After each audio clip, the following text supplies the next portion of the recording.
we actually had a pretty damn good January. Coming in at number 10, we got Night Patrol. This is a movie that is doing a vampire twist on corrupt LAPD cops. I felt like there was so much potential for this to not only be a fun movie, but maybe have some really interesting commentary, and it was neither. Return to Silent Hill, yet another body to throw on top of the pile of poor video game adaptations, which is a shame, being that Silent Hill 2 is possibly one of the best survival horror stories of all time. I didn't think the movie looked very good. It was very harshly lit for all of the blue screen and green screen work, and the story itself is a very empty version of Silent Hill 2, and as an adaptation, pretty much all the changes and omissions that they made were absolutely ill-fated. Number 8, we got Iron Lung, one of the coolest fucking stories of success here, where you get a YouTuber that is self-financing, directing, writing, editing, and starring in his own film, putting his money where his mouth is for his own passion project of adapting a very independent PC game.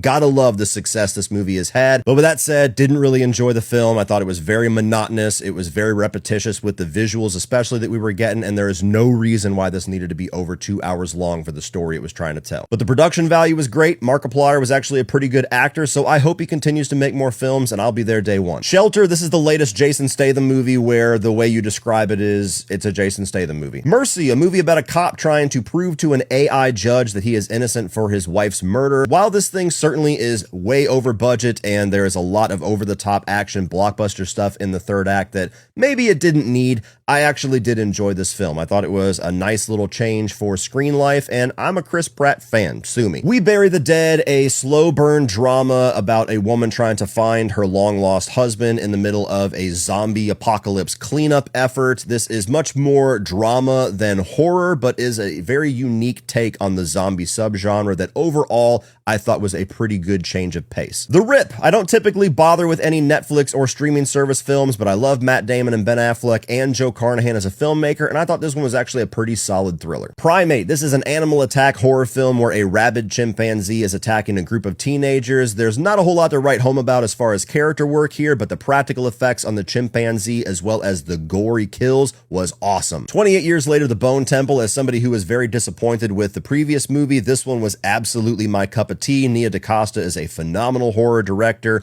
Wonderful performances from Ralph Fiennes and Jack O'Connell. Maybe the goriest and the nastiest movie, and that musical sequence in the third act, fuck yes. But my favorite of the month was Send Help, Sam Raimi's return to rated R glory. This was one of the most fun movies that I've seen in a very long time. Dylan O'Brien and especially Rachel McAdams are awesome in their two characters, and it's a very different style of story that you would expect from Sam Raimi, and yet he still finds perfect moments to inject that signature nastiness and over-the-top gore and bodily fluids that we love from Raimi.